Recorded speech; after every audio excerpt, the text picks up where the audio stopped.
Bonjour tout le monde et bienvenue en ce mardi 7 avril 2020. C'est parti pour l'emploi du temps de la journée. Wouh! Comme tous les mardis, vous commencerez par la transposition numéro 4 qui va s'afficher juste là.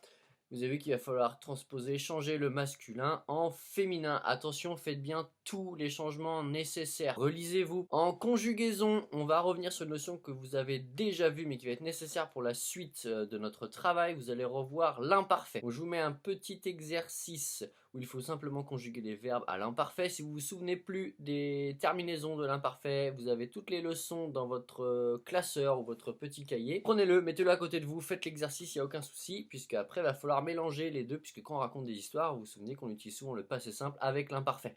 Donc comme ça, on aura revu les deux. Pour ce qui est des mathématiques, ça se passait en deux temps. Première partie, j'aimerais que vous me fassiez deux exercices de votre fichier fractions pour les CM1 et de votre fichier décimaux pour les CM2. On doit, à mon avis, arriver vers la fin si je ne dis pas trop de bêtises. Et ensuite, j'aimerais que vous regardiez la vidéo qui va être en lien dans le mail sur les problèmes de proportionnalité. On a déjà commencé à voir ça, j'en ai pas encore trop parlé. Donc regardez la vidéo, vous allez vite comprendre de quoi il retourne. Et ensuite, vous me ferez ce petit problème de proportionnalité. Si vous avez bien regardé la vidéo et bien compris, c'est vraiment pas compliqué. Après votre bon repas en famille, eh bien vous ferez votre temps de lecture plaisir. Comme on est mardi, eh ben c'est aussi le jour de l'inspecteur Lafouine. Alors pour ce qui concerne l'agression au cirque, vous étiez beaucoup à me dire que c'était le jongleur puisque la victime avait été agressée avec une massue. Sauf que non, ce n'était pas le jongleur. Si vous avez bien relu tous les indices, à chaque fois tous les personnages disaient que c'était très calme dans le cirque.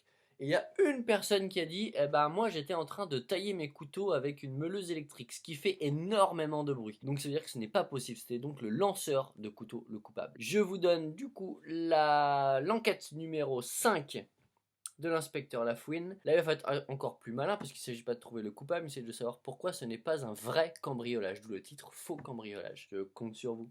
Vous ferez ensuite un petit peu d'anglais, toujours sur la même thématique de on se dirige en ville pour trouver son chemin. On garde le même vocabulaire, je vous mets un tout petit exercice, regardez il est juste là. Vous avez toutes les directions à prendre, il faut numéroter les bonnes images. Alors qu'est-ce que je fais en premier, en deuxième, en troisième? Il y a deux mots de vocabulaire à prendre, il y a le mot hotel qui veut dire en français hôtel et le mot church qui veut dire église. Voilà, je vous les remettrai dans le mail au cas où vous vous souveniez plus. Et enfin, vous terminerez en art visuel, toujours comme chaque jour, par le défi numéro 11 et il a pour titre la nette. Est-ce la nôtre? Est-ce une qui existe? Une que vous allez inventer? Donnez libre cours à votre imagination. Travaillez bien, prenez soin de vous. On se voit pas demain parce que c'est mercredi, il n'y a pas d'école. Mais on se voit jeudi. Passez un bon mercredi aussi. Allez, salut.